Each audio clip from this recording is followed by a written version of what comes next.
Hi and welcome to Cheeky Richo's Peking Duck from scratch. I love Peking Duck and we are very excited to bring this to you. I've made the duck on its own before, but today we're going to show you how to make it, and we'll be accompanying it with the little Peking pancake wrappers that they serve it with. The ingredients are in the recipe box below. You are going to need a couple of days to prepare this recipe, so let's get started. We're going to fill the inside of our duck with our aromatics. We've got some Chinese 5-spice powder, some dehydrated garlic, ground ginger, ground cinnamon, a couple of bay leaves off our bay tree. Now this is dehydrated mandarine skin. If you haven't got that or you can't get it, just dry out a bit of mandarine or orange skin in your oven or in your actor fryer. In that goes. We've got a couple of fresh slices of ginger and something that looks very much like a spider, but it's not. It's star anise, which is another aniseedy type spice. I can assure you if that was a spider it wouldn't be sitting in my hand. We've got some soy sauce. And we've got some hoisin sauce. Now, hoisin sauce is thick. It's got a sweet sort of barbecue-y sort of flavour. Very hard to describe. Now, we mix this all around until it's well combined. And just put it to one side while we prepare Daffy Duck. Just mix it all around. It's really quite a thick paste. It smells really quite strong. And we're going to fill the cavity of the duck with this seasoning and allow it to sit inside the cavity. And all these flavours will permeate all through the meat. It'll be absolutely delightful.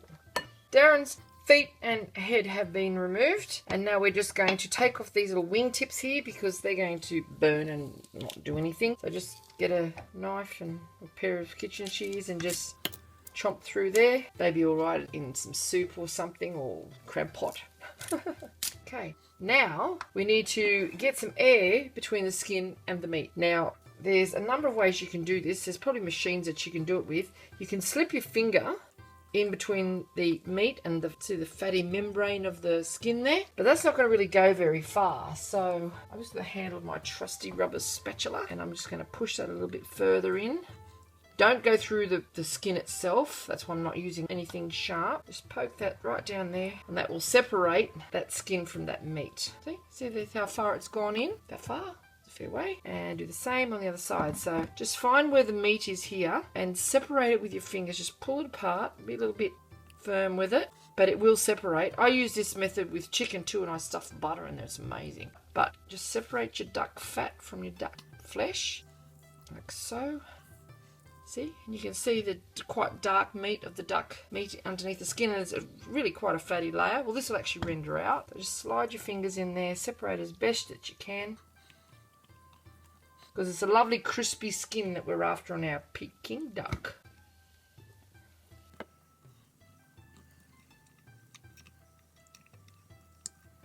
Yep, I'm pretty happy with that. Now, he's been washed inside and out. We're going to dry him with some paper towel. So, dry him all over. Some paper towel, so it's really, really quite dry. Watch you don't leave any pieces of paper towel behind. It's probably a good idea to use a fairly good quality paper towel for this operation. Forget the plate you're sitting it on so that you're not sitting a dry duck back on the wet plate. And some paper towel in that cavity to really absorb as much moisture as possible, because that moisture is going to dilute our spicy stuffing that we've made and it won't permeate into the meat as well. So just keep drying that as best you can. Change your paper towel often so that you make sure that you get it as dry as possible. Same thing. Make sure you don't leave any paper towel in there. Okay, Dario's lovely and dry now. He's nice and clean inside and out, and we are going to fill him with our super spicy mixture, and that'll give him something to do for the next 24 hours. He's got to soak up all those beautiful spices and flavourings. Okay, now obviously that hasn't filled that entire cavity, but it's gone a fair way towards doing just that. Okay, now this is going to get messy, but we have to stitch Dale up because we don't want any of this lovely sauce to get out. So we've got a skewer. We're going to pick up our edges of our duck and without spearing yourself, stitch the duck up, because we need to make sure that this filling stays exactly where we put it. So just get the slight, I don't know if you can see that because of the sauce I've got seem to have everywhere here, but we're just going to do it like a sort of a running stitch, not a blanket stitch. One of you sewers is bound to correct me here.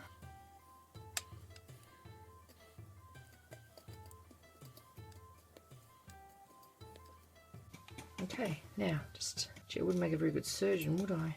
That should be nice and tight so none of our innards get out of Darren's tummy. Now we're going to dip Dunkin' Duck in our boiling marinade. So we've got a couple of litres of water, a couple of fresh bay leaves, a couple of star anise, ginger slices. This is going to be discarded when we finish with it anyway. Our dried mandarine skin, our hoisin sauce, mix around, and surprise ingredient, golden syrup, and that's going to give it a nice sweet brownish sort of crust as well. Now you bring this to the boil and then we pour this boiling syrup over the top of Dharma duck. So just bring this to the boil, let it steep for a little while so these star anise and mandarin skins and ginger have an opportunity to permeate through that liquid, and that'll make it even more fragrant. Normally when you cook a duck you pour boiling water over the duck and that plumps the skin up. It sort of gives like goose pimples, maybe that's where the saying comes from, and it gives a nice crispy skin during the cooking process. But this is going to actually colour it slightly and give it a nice flavour as well. Just bring that to the boil and allow those flavours to infuse. Okay, while this is at a rolling boil, we are going to take ladles of our sauce and just pour it all over Desmond Duck here. You see the skin start to shrink up and sort of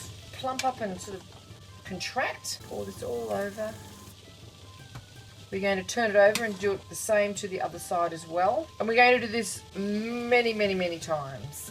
So just catch the drippings in the tray underneath, and then we'll remove Darcy Duck and we'll pour that sauce back in so that we'll reheat it so it's still nice and hot. And then we'll continue doing this over and over and over again until Desmond has absorbed most of these delicious flavourings. So to change colour slightly.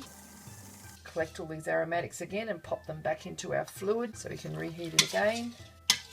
Looking pretty funky, isn't he? Put our aromatics back in our pan. Lift him back off onto our... He's pretty warm, so just carefully lift him off. We're going to turn him over next time and do the underside. Be careful to spear yourself with that skewer. Back onto the boil. Dermot back on here. Okay, we're boiling again, so we're just going to pour it very, very gently over the top of our duck and do the same thing. So we've got the bottom side this time. See, it's sort of contracting and sort of buffing up. All those flavourings on there. It's starting to accept some of the colour a little bit better now. And do it all again. Okay, we're boiling again. Time to give Dean Duck another drink. So over the top with our boiling liquor, so slowly. It's amazing, but each time I do this, he actually plumps up even more. Okay, we've dunked Danilo Duck here about 20 odd times in our sauce, and constant boiling and dipping has reduced our sauce to that much, from 2 litres down to about that much. So this is really quite concentrated now. We're just going to drizzle this over the top for the final time. Discard those aromatics. They've actually done their job now. Really, really quite syrupy. Just remove Dante Duck from there, and we're going to wash out this container, put the duck on the rack back into it, uncovered in the fridge, and let it air dry for 24 hours. Now we just pop him on the rack, so he's not touching the bottom of the pan at all, and stick it in the fridge uncovered. We want this skin to be really quite dry and sticky, and tomorrow, after 24 hours of it resting like that, we are going to bake it for just over an hour. You think it's cooked like this, it's not cooked. Don't even think about eating it yet because it's not safe to eat yet. And in 24 hours time, I'm going to show you how magnificent it's going to become. Okay, 24 hours later, and Dan the Duck is looking like he had a decidedly big day at the beach. He's really almost quite leathery. You see how he's dried right out? We've got to cook him on both sides in a hot oven, 230 degrees Celsius, for about an hour and 5 minutes until he's crispy all over, and then we're going to allow him to cool and serve him in our delicious pancakes. And I'll show you how to make those too. Okay, halfway through cooking, we just turn it over, turn the oven down to about 180 degrees. It's nice and crispy now, and we pop it in for another 35 minutes. Okay, after another 35 minutes, it's crispy, it's browned all over. It's not burnt, it's just got a very dark hue from the soy sauce and the golden syrup. And to serve it, we just find the breastbone, run your knife down the side of the breastbone, peeling the flesh back as you go, and remove the entire breast. And then we just slice through that breast into quite thin slices, and then fan it out, and it is then served with our little Peking Duck pancakes and the sauce. It's very simple to do. Any trimmings left over from breast meat can go into an omelette or any other number of stir-fried duck dishes. It's terrific in rice as well, and just enjoyable with a noodle salad. See how moist and juicy and tender that duck is with a lovely crispy aromatic skin. Don't forget to watch our video later this week showing you how to make the little Peking Duck pancakes. But don't forget, Peking Duck wouldn't be complete without their beautiful aromatic sauce, so we just get some Chinese 5-spice, Chinese rice wine, sesame oil, honey, soy sauce, hoisin sauce, and a sprinkling of toasted sesame seeds. Mix it all around and it's good to go.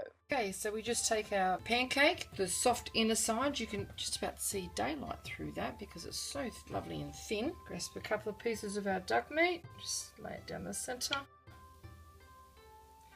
with spring onion and some of our Peking Duck sauce. And then we just fold that up. I like to fold the bottom in so the sauce doesn't run out. And that's the way you eat that delicious morsel. No wonder it is a celebration dinner. Let's have a little try, shall we? Magnificent. Moist, sweet, tender, sticky, full of flavour. It's the ultimate finger food. Thanks for watching.